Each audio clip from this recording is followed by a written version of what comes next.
En el 2006, la música estaba muriendo, y no es una exageración. Las ventas de discos se habían desplomado un 50% en menos de una década, y toda una generación se había convertido en piratas digitales gracias a Napster, LimeWire, Ares y básicamente cualquier programa que pudiera arruinarte la computadora en 5 minutos. La industria musical estaba en problemas. Muchas disqueras casi que lloraban, los artistas también, y nadie sabía cómo salvar el negocio. Pero mientras todo esto pasaba, un joven programador sueco llamado Daniel Ek se enfrentaba a una paradoja extraña. Había vendido su empresa por más de $1 millón, podía comprarse cualquier cosa menos lo que realmente deseaba, y era una forma rápida de escuchar toda la música del mundo. Así que hizo lo que cualquiera habría hecho en su lugar con tanto dinero: inventar la plataforma que hoy mismo probablemente tienes instalada en tu celular. Lo que no sabía es que, para lograrlo, primero iba a tener que enfrentarse a las disqueras más poderosas del planeta, arriesgar su fortuna y desafiar un modelo de negocio que parecía imposible de sostener.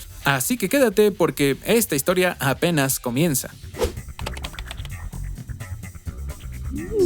Cuando tienes 23 años, $1 millón en el banco, un Ferrari en la cochera y un departamento que parece sacado de una revista de millonarios, pensarías que ya no solo ganaste en la vida, sino que literal te pasaste todo con hacks incluidos. Pero para Daniel Ek, todo eso no fue más que una receta para la depresión. Daniel había vendido su empresa de anuncios online llamada Advertigo, algo así como un Google Ads pero en 2005, y con presencia principalmente en Europa. Y de un día para otro se convirtió en ese tipo millonario joven que solo existe en las películas malas, ¿sabes? Compró el Ferrari rojo, se mudó al penthouse de lujo, organizó fiestas interminables y a los pocos meses ya estaba más vacío por dentro que, no sé, el refrigerador de un estudiante foráneo. Lo que empezó como el sueño de cualquier mortal como tú y como yo, terminó siendo una horrible pesadilla existencial para él. Daniel se levantaba tarde, jugaba videojuegos todo el día, salía de fiesta para olvidar que su vida no tenía sentido sin su empresa, y volvía a casa con la misma sensación de vacío.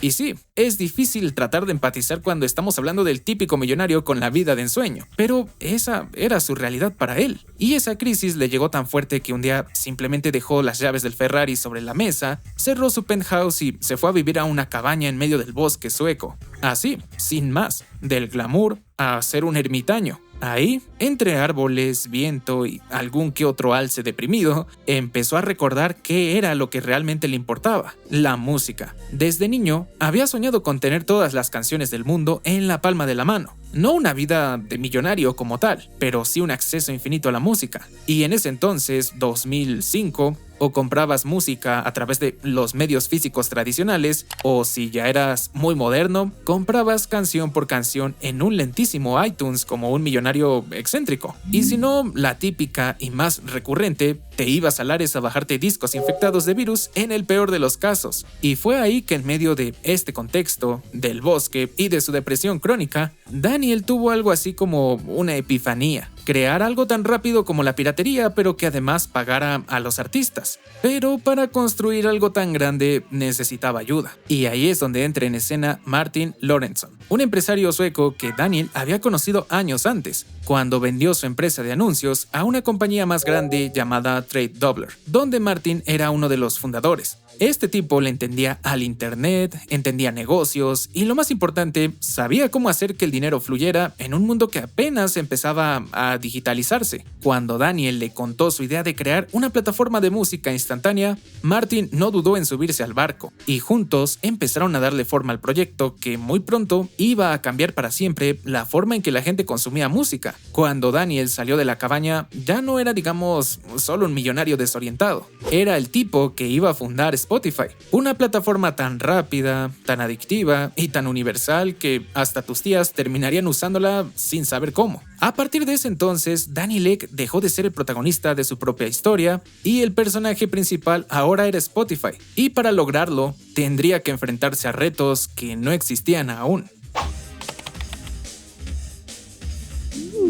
Spotify tiene un pequeño secretito oscuro en su ADN. uno que casi nadie conoce, pero que hace que todo tenga mucho más sentido, porque resulta que la tecnología que hoy paga mayoritariamente a los artistas, y bueno, no tan bien al parecer, fue construida por tipos que unos años antes básicamente ayudaban a robarles. Como ya sabemos, entre el año 2000 y el 2006, bajar música gratis era más normal que incluso hoy en día. Napster, LimeWire, Ares eran los reyes para esto en internet. Y la verdad es que a nadie le importaba demasiado, salvo a las propias discográficas. Era la era dorada de la piratería donde si querías una canción, hacías una búsqueda, dabas un par de clics y ya la tenías descargando, lista para sonar en tu computadora con Windows XP y sus extraños visualizadores del Windows Media Player, y también llena de virus. Daniel Ek era uno más entre esos millones de piratas, pero a diferencia de las discográficas que solo veían a delincuentes en todos lados, él entendió que la gente no amaba la piratería solo porque era gratis. O sea, sí, pero la amaban también porque era fácil, porque con esa búsqueda sencilla ya estabas descargando la canción que querías, y a diferencia de iTunes, que no tenía precisamente el catálogo más completo, en estos servicios te encontrabas casi todo lo que querías. Cuando llegó el momento de construir Spotify, Ek no fue a buscar empresarios con trajes de 3 piezas y diplomas enmarcados. Él fue a buscar piratas. Su fichaje estrella fue Ludwig Strauss, el creador de uTorrent o uTorrent como le digas. Y bueno, no hace falta decir más, ¿verdad? Todos sabemos lo importante y famoso que ha sido uTorrent. Ek quería que los mejores cerebritos del mundo peer-to-peer lo ayudaran a crear algo igual de fascinante, pero legal. El primer equipo de Spotify parecía más una reunión de hackers que una empresa de tecnología seria. Eran tipos que sabían todo sobre mover archivos en internet a gran velocidad y eran tan buenos haciéndolo que si les dabas una laptop vieja, te la transformaban en un servidor pirata antes de que parpadearas. Pero que si los veías en la calle pensarías que estaban armando una LAN party y no una revolución musical. Y en medio de todo este caos creativo nació el nombre Spotify. No fue un gran proceso de marketing ni una idea de lluvia sofisticada. Se dice que alguien gritó algo, otro lo entendió mal y dijeron, ok, suena bien. Luego inventaron una explicación elegante de que venía de Spot e Identify, pero la realidad es que salió de pura casualidad. Y bueno, la magia de Spotify era su velocidad. En un mundo donde abrir una página web te tomaba unos 10 segundos y ver un video implicaba una meditación para no morir del estrés mientras cargaba el buffer, Spotify logró que pudieras dar clic en una canción y sonar en menos de 200 milisegundos. En 2008, eso era básicamente brujería. Al principio era una aplicación de escritorio exclusiva para Windows, con su logo todo raro y feo. Además, era exclusiva, disponible solo por invitación, casi como un club secreto de los más cracks de internet. Pero el verdadero golpe llegó en 2009, cuando lanzaron su primera aplicación móvil para el iPhone y pocos meses después para Android. Eso sí, si querías llevar millones de canciones en tu bolsillo, tenías que pagar premium. En sus inicios no había nada de versiones free para celulares, pero ya nos estamos adelantando mucho. Primero hay que entender cómo es que lograron convencer a las disqueras para publicar su música en Spotify. Y te adelanto que no fue tan sencillo.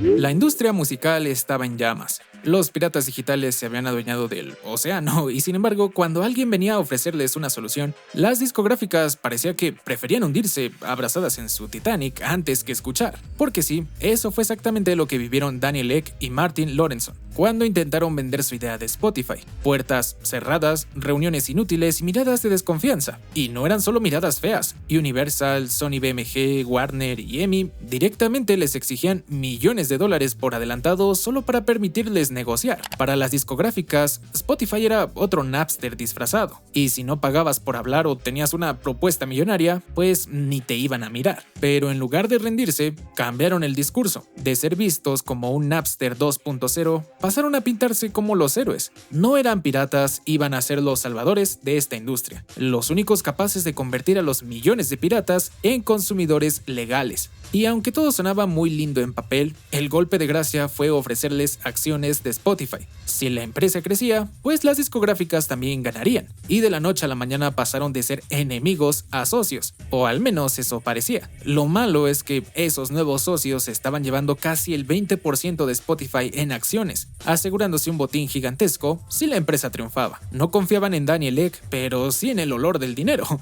En este caos apareció Petra Hansson, la abogada que propuso propuso algo que sonaba tan lógico, pero parecía una trampa: dividir Spotify en dos versiones, una gratis llena de anuncios y otra de pago sin restricciones, la vieja táctica del anzuelo y la caña de pescar. Y como podemos darnos cuenta en la actualidad, funcionó. ¿Quién no empezó utilizando Spotify gratis y luego, harto de los anuncios, empezó a pagar el premium y pues ya no lo pudiste soltar nunca? Tras esto, por fin, las discográficas empezaban a ver un ingreso fijo que no dependía de rogarle a la gente que comprara un CD. Pero antes de que todo esto comenzara a salir bien, la vida personal de Daniel Ek se estaba convirtiendo en un caos. Para seguir negociando, Daniel tuvo que hipotecarse, sacar préstamos personales y ver cómo su cuenta bancaria se evaporaba cada mes porque las negociaciones no fueron rápidas, ni fáciles, ni agradables. Tardaron años en cerrar los acuerdos, años que a Ek le quitaron salud, juventud y probablemente un par de órganos internos. No, estoy bromeando. Al final, cuando las discográficas aceptaron, el 7 de octubre de 2008, Spotify finalmente lanzó su beta en Europa. En 2011 cruzaron el Atlántico y entraron en Estados Unidos. Pero no fue precisamente un paseo. Apple, que ya dominaba con iTunes, hizo todo lo posible para bloquearlos, presionando a sellos discográficos y retrasando los acuerdos. Aún así, ni con todo eso pudieron detenerlos. Y lo increíble es que no solo sobrevivieron, sino que se convirtieron en una sensación global, llevando millones de canciones a cualquier dispositivo del mundo. Para 2015 ya eran más de 60 millones de usuarios, pero el éxito, como siempre, trajo nuevas peleas, acusaciones de pagarle migajas a los artistas, quejas de manipular playlist y el algoritmo, así como una competencia salvaje con Apple Music, Amazon e incluso TikTok, que de repente también quería su tajada de esta industria. Y aún así, Spotify no solo ha resistido, cambió todo. Hoy casi nadie compra música, pocos descargan ilegalmente, muy pocos guardan discos duros con miles de canciones. Hoy solo abres la aplicación, eliges lo que quieres y listo. Incluso los artistas pues también se han visto beneficiados. Actualmente cualquier persona puede distribuir su música en Spotify a través de distribuidoras, cuando hace 20 años eso era imposible si no firmabas con un sello discográfico, que a ver si está mal lo que dicen que no paga bien, pero bueno, al menos tienes más oportunidad. Para 2024 ya eran más de 675 millones de personas en 184 países conectados a Spotify. Y es que volvemos a lo mismo, pensar que todo eso comenzó con un millonario vacío, un puñado de piratas y una industria que, creyendo que estaba salvándose a sí misma, terminó siendo salvada por los que menos esperaban. El resto, como suele decirse, es historia.